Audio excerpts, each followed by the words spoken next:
Welcome to the whistle. Cichlids படத்தோட review தான் நம்ம இந்த வீடியோவில் பார்க்க போகிறோம். நமக்குள்ள ஏதோ சம்திங் மிஸ்ஸிங் ரியா. எப்பவோ நடக்க போறது தானே, இப்ப பண்ணா தப்பில்லை. சிக்லெட்ஸ் இந்த படத்தோட டைட்டில் போடும்போதே டைட்டிலுக்கு கீழே சிக்லெட்ஸ் 2K கிட்ஸ் அப்படின்னு சொல்லிட்டு தான் ஆரம்பிக்கிறாங்க.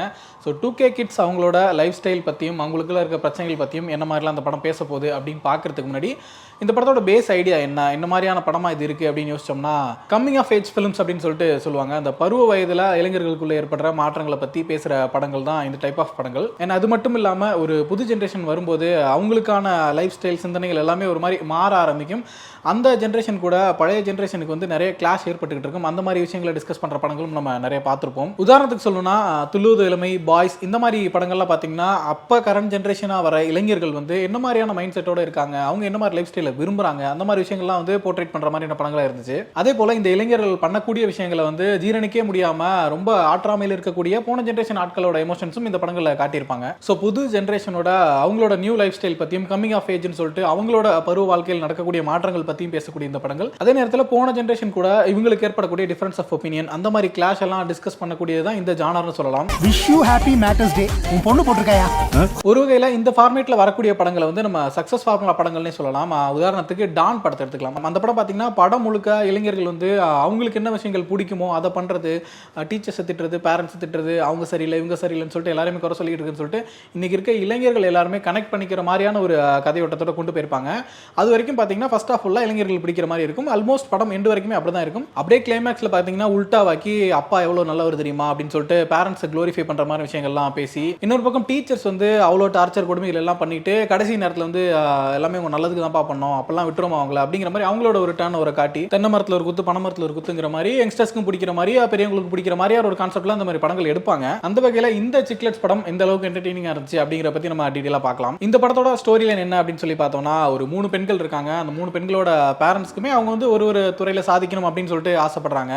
ஒருத்தவங்க வந்து டாக்டர் ஆக்கணும், இன்னொருத்தவங்க வந்து கவர்மெண்ட் எம்ப்ளாய் ஆக்கணும் அப்படின்னு சொல்லிட்டு ஆளுக்கு ஒரு ஆசைகள் கனவுகள் இருக்கு. ஆனால் இந்த 3 பெண்களும் ஸ்கூல் முடிச்சுட்டு காலேஜ் போகிறதுக்கு முன்னாடி ஹாலிடேஸ், கோச்சிங் சென்டர் போகிறது, அந்த மாதிரி ஆக்டிவிட்டீஸ்ல ஈடுபட்டு இருக்கும்போது காதலில் விழுறாங்க. எவ்வளோ நாள் தான் காதலிச்சுட்டே இருக்க முடியுமா, அவங்க கூட சேர்ந்து நம்ம வந்து மேட்டர் பண்ணலாம் அப்படின்னு சொல்லிட்டு ஒரு பார்ட்டி அரேஞ்ச் பண்ணுறாங்க. ஸோ அவங்க 3 பேரும் அந்த பார்ட்டிக்கு போனாங்களா, அங்கே என்ன நடந்துச்சு, என்ன மாதிரி விஷயங்களை வந்து ரியலைஸ் பண்ணாங்க, குழந்தைங்களோட இந்த டிசிஷன்ஸை வந்து பேரண்ட்ஸ் எப்படி எடுத்துக்கிட்டாங்க, அதுக்கப்புறம் அதை எப்படி கொண்டு போனாங்க அப்படிங்கிறதான் சிக்லெட்ஸ் படத்தோட மீதி கதை. ஸோ இந்த படம் எந்த அளவுக்கு என்டர்டெய்னிங்காக இருந்துச்சு அப்படின்னு சொல்லி யோசிக்கும் போது படம் பேருக்கு ஏற்ற மாதிரி சிக்லெட்ஸ் 2K கிட்ஸ் அப்படிங்கிற மாதிரி பெரும்பாலும் கிரிஞ்சா தான் இருந்துச்சு. 2K கிட்ஸோட லைஃபை காட்டுறேன்னு சொல்லிட்டு படம் முழுக்க வந்து குடிக்கிறது தான் ஃப்ரீடம் சொல்றது, அந்த மாதிரியான விஷயங்கள், அதுக்கப்புறம் எப்போ பார்த்தாலும் லவ் மேட்டர்னு சொல்லிட்டு அதை பற்றியே சுற்றி பேசிக்கிட்டு இருக்குது. இப்படி நிறைய விஷயங்கள் கொஞ்சம் கிரிஞ்சா தான் இருந்துச்சு. பட் இதெல்லாம் கூட மன்னிச்சிடலாம். நமக்கு ரொம்ப இரிட்டேட்டிங்காக இருந்த விஷயம் என்ன அப்படின்னு சொன்னோம்னா, இந்த 3 பெண்கள் வராங்களா, அந்த 3 பெண்களுமே ரொம்பவே அப்ஜெக்டிஃபை பண்ணி ரொம்ப கிளாமரா காட்டுறங்கிற பேரில் செக்ஸுவலைஸ் பண்ணின விஷுவல்ஸ் தான் நிறைய இருந்துச்சு படம் முழுக்கவே. நீங்கள் ஒரு படத்துக்குள்ள மாடர்னான விஷயங்களை பேசுறீங்க, டிஸ்கஸ் பண்ணுறீங்க, அது எல்லாத்தையுமே நம்ம வந்து அக்செப்ட் பண்ணிக்கலாம். ஏன்னா அந்த விஷயங்களை உடன்பாடு இருந்தால் நம்ம அக்செப்ட் பண்ணிக்கலாம், இல்லைனா அதுக்கு மாற்று கருத்து இருந்தால் நம்ம அதை டிஸ்கஸ் பண்ணலாம். பட் நீங்கள் அதை பேசுகிறேன்றதுக்காக பெண்கள் அப்ஜெக்டிஃபை பண்ணி எல்லா காட்சிகள்லையுமே அவங்களோட உடல் அங்கங்களுக்கு வந்து க்ளோஸ் ஷாட்ஸ் வைக்கிறது, ரொம்ப கிளாமரா காட்டுறது, இந்த மாதிரி விஷயங்களை தொடர்ந்து பண்ணுறது வந்து நிச்சயமாக தவறான வேலை தான். அதே போல் நிறைய வல்கரான காட்சிகள், அருவருப்பான சில விஷுவல்ஸ், அப்புறம் டபுள் மீனிங் டயலாக்ஸ், இந்த மாதிரி எக்ஸ்பீரி ஆகி போனால் ஏகப்பட்ட விஷயங்கள் இந்த படம் முழுக்கவே இருக்குது. நீங்கள் இந்த படத்தில் 2K கிட்ஸோட லைஃப் ஸ்டைலை காட்டுற அப்படின்னு சொல்லி முடிவு பண்ணியிருக்கீங்க. எங்கேயாச்சும் காட்டியிருக்கீங்களா அப்படின்னு சொல்லி பார்த்தோம்னா ஒரு சில டயலாக்ஸ் தான் வருது. ஒரு பொண்ணு இன்னொரு பொண்ணுகிட்ட சொல்லுது, என்னடி 90s மாதிரி பேசுகிற, நம்மளாம் 2KD அப்படின்னு சொல்லுது. இந்த மாதிரி டயலாக்ஸை தவிர்த்துட்டு எந்த இடத்துலையுமே ஒரு அசலான 2K கிட்ஸ் லைஃப் வந்து நம்ம இந்த படத்தில் பார்க்கவே முடியல. ஏன்னா 2K கிட்ஸோட லைஃப் வந்து நமக்கு இன்னுமே புதிராக தான் இருக்குது. அவங்கள நம்மளால இன்னும் புரிஞ்சிக்கவே முடியல. ஏன்னா அவங்களோட ரசனையில் ஆரம்பிச்சு எல்லா விஷயங்களுமே வந்து டிஃப்ரெண்ட்டாக தான் இருக்குது.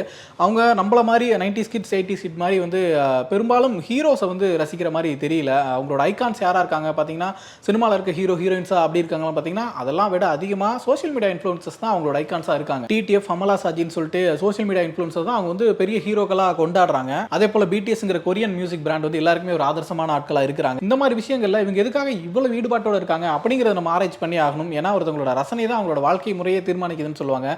இந்த மாதிரி 2K கிட்ஸ் லைஃப்னு சொல்லி யோசிச்சோம்னா பேசுறதுக்கு எவ்வளோ விஷயங்கள் இருக்கு.